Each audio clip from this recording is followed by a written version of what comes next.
Take a pit stop for all things NASCAR with the Four Tire Change podcast. Here is your host, Dawson Iserlo.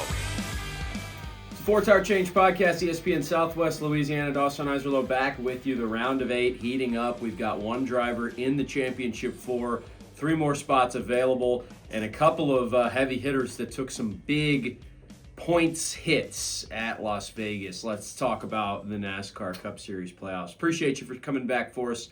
Appreciate it if you'd like and comment, subscribe as well as we roll this thing on. Just a few more episodes here before the end of the second full season that we've been covering the sport here on Four Tire Change. We've had a lot of fun doing it along the way as well.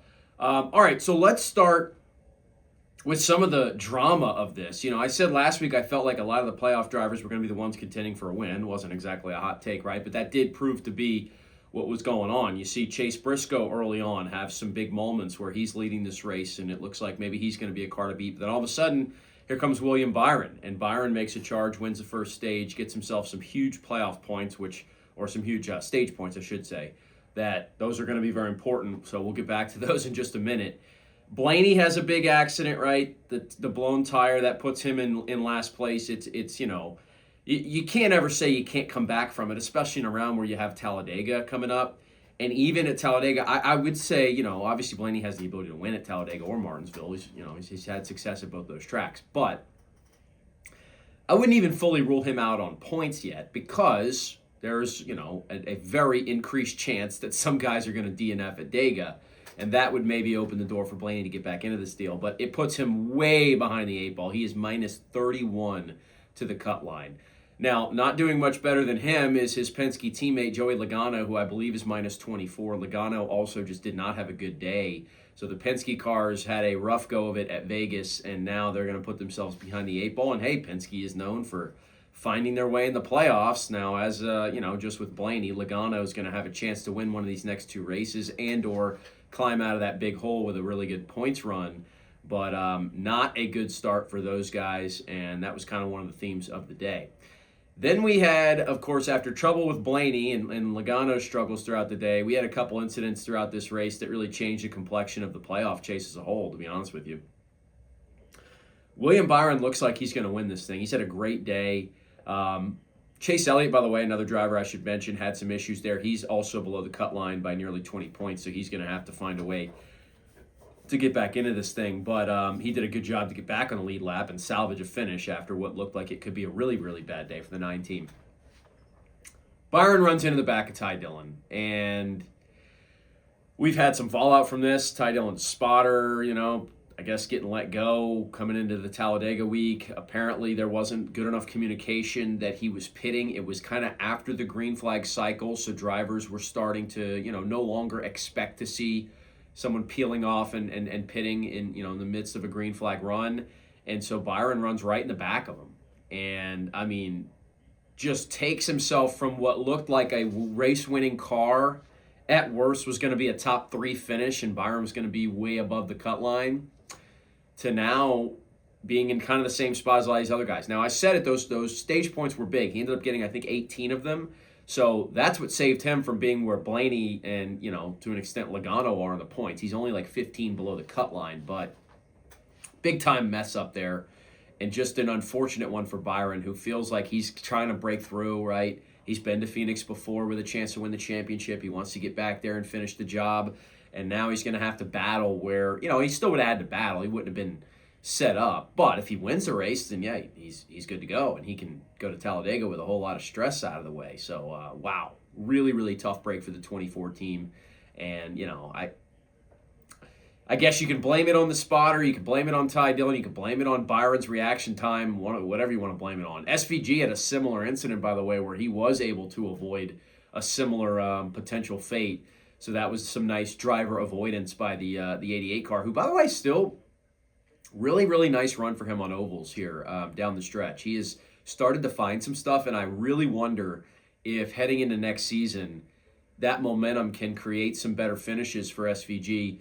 You know, we'll see what the playoff format's like, because I was going to say we know he's going to win a race and make the playoffs. Now, we'll have to wait and make sure that that's going to be what the playoff format is, and it might not be. Sounds like you're going to have some sort of multi-round championship. I don't know exactly what it's going to look like before that, but we'll wait and see what happens here in the next few weeks before NASCAR makes their decision. I would imagine they're going to wait until after Phoenix. Maybe they make the announcement during championship weekend. That would kind of make sense, although it'd be maybe a little confusing going, hey, we're still doing the old format now, but here's what's going to happen next year and moving forward. I'm not exactly sure how that's going to play out, but stay tuned. And then as this race goes on, so Byron's out of the picture, and lo and behold, here comes Denny Hamlin. Some pit decisions that were made, 2 tires versus 4 tires. Kyle Larson's in the mix right there. Chase Briscoe's in the mix. And Hamlin drives past both Larson and Briscoe, makes a pass on the outside, gets by his Joe Gibbs teammate, wins the race. So, hey, point for me last week predicting a Denny Hamlin win. I said it felt like a year of destiny in some ways, and that'll likely be the title of this podcast. Some destiny feelings for Denny Hamlin. Now, look, he's been to Phoenix many times with a chance to win the championship, so this does not solidify, anything as far as him actually getting the job done, becoming a NASCAR Cup Series champion. I know there's mixed feelings about Denny for a lot of people, and I'm one of them. But I will say this. The resume, the driver that he is, he's deserving of being called a NASCAR Cup Series champion for the rest of his life. Like, he is deserving of that. So for that reason, I kind of root for him to get it done. Even though this maybe last phase of Denny's career hasn't been my favorite version of Denny. I kind of liked younger Denny a little more, personally. But anyway, that's my feelings aside. What a job. And you talk about, hey, you got to wait for an opportunity. But these veteran drivers seem to do it more than anyone else, right? And I don't know if it comes with the experience. Think about a lot of wins that we've talked about with Logano, lucking into or finding some, good opportunities to get up there. At some point, though, it's a little bit of luck, sure. Like, if William Byron doesn't run into the back of Ty Dillon, we're probably not having this conversation. But when you get an opportunity and you go out and close the deal the way Denny did, I point that to being a lot more about poise, skill, and being a veteran in the sport than I do just complete dumb luck, right? So really kind of incredible. And he's going to be headed back to Phoenix. He does not have to stress about Talladega and Martinsville, and that's been big for him. We know he's had some point-related catastrophes happen over the course of his career. Doesn't have to worry about any of that. He's going to have a chance to run for a championship. So big one for the 11 team to grab. And now you've got an interesting playoff bubble. So Larson's plus 35. He's in really good shape. Now, as always, as I said before, I've continued to preface, you got to avoid a DNF at Dega. And sometimes that's completely out of your control. More times than not, you can argue that's completely out of your control. And Larson has not been the greatest super speedway racer in the history of the sport, but we'll see. As long as he has a decent finish, he's going to likely go into Martinsville in a very good situation.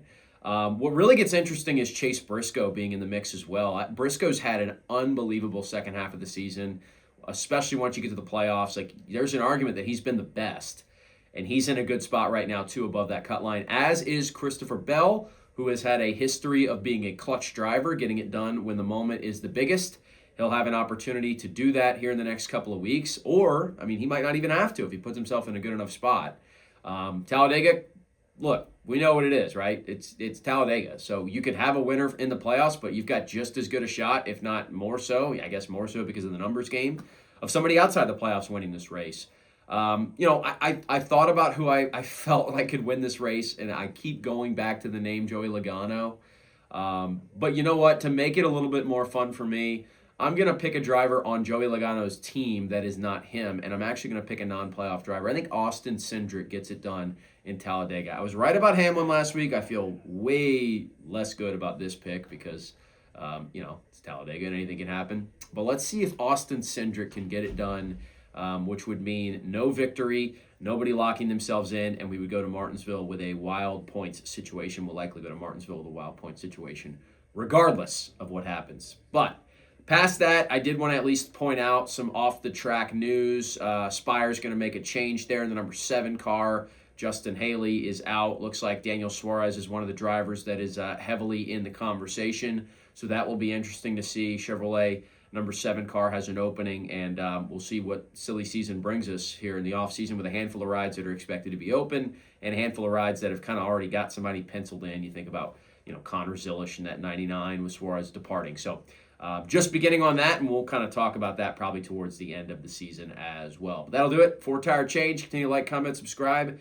Talladega, it's a fun one, man. Let's see what happens, and let's settle up the points scenario after the week. We'll see you next time.